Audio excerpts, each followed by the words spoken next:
ஐசியூல work பண்றனால தினமும் நான் நிறைய பேருடைய அல்ட்ராசவுண்ட் அப்டமன் ரிப்போர்ட்டை ரீட் பண்ற வாய்ப்பு கிடைக்கும். ஸோ இந்த ஸ்கேன் ரிப்போர்ட்லாம் பார்த்தீங்கன்னா நிறைய பேருக்கு இந்த ஸ்கேன் ரிப்போர்ட் எல்லாமே நார்மலா இருக்கும். ஆனால் ஒரே ஒரு ஃபைண்டிங் மட்டும் இருக்கும். அது என்னன்னா ஃபேட்டி லிவர் டிசீஸ் கிரேட் 1 அப்படியே கொடுத்துருப்பாங்க. கிரேட் 1 ஃபேட்டி லிவர் டிசீஸ்ன்னு கொடுத்துருப்பாங்க. இது 40 வயசு கடந்தவங்களுக்கு ஒரு பொதுவாகவே நம்ம ஊர்ல நிறைய பேருக்கு இருக்கு.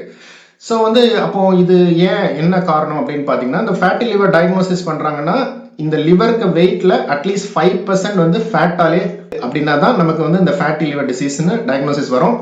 இது கிரேட் 1.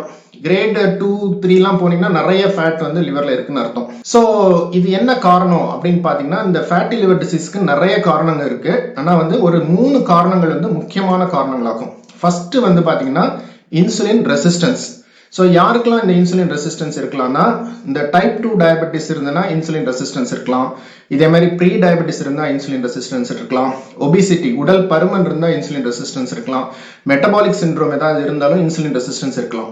ஸோ இந்த இன்சுலின் ரெசிஸ்டன்ஸ் இருந்ததுன்னா நமக்கு ஃபேட், எக்ஸஸ் ஃபேட் எங்கன்னா வயர்ல டெபாசிட் ஆகலாம், விசரல் ஆர்கன்ஸ்ல டெபாசிட் ஆகலாம். அதே மாதிரி லிவர்லையும் நமக்கு டெபாசிட் ஆகும். செகண்ட் பார்த்தீங்கன்னா எக்ஸஸ் கலோரி இன்டேக். ஸோ ஒவ்வொரு பர்சனுக்கும் பார்த்தீங்கன்னா ஒரு ஆப்டிமலான நமக்கு கலோரி ரெக்குவயர்மெண்ட் இருக்கும். ஸோ அந்த ஆப்டிமலான கலோரி ரெக்குவயர்மெண்ட் எதை பொறுத்து இருக்குன்னா, நம்ம ஏஜை பொறுத்து இருக்கு, நம்ம sex, whether we are male or female, நமக்கு பாடி வெயிட் எவ்வளோ இருக்கு, பிளஸ் ஆக்டிவிட்டி லெவல், இந்த இதை பொறுத்து தான் இருக்குது.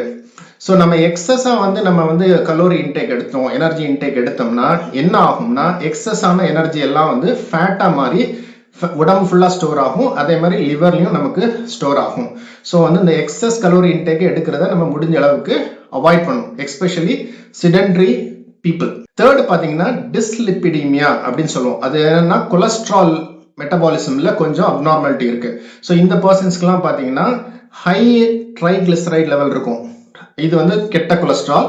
அதே மாதிரி லோ ஹெச்டிஎல் லெவல் இருக்கும். இது ஹெச்டிஎல் நல்ல கொலஸ்ட்ரால். ஸோ இந்த மாதிரி இருக்கிறவங்களுக்கு நமக்கு ஃபேட்டி லிவரும் இருக்கும்.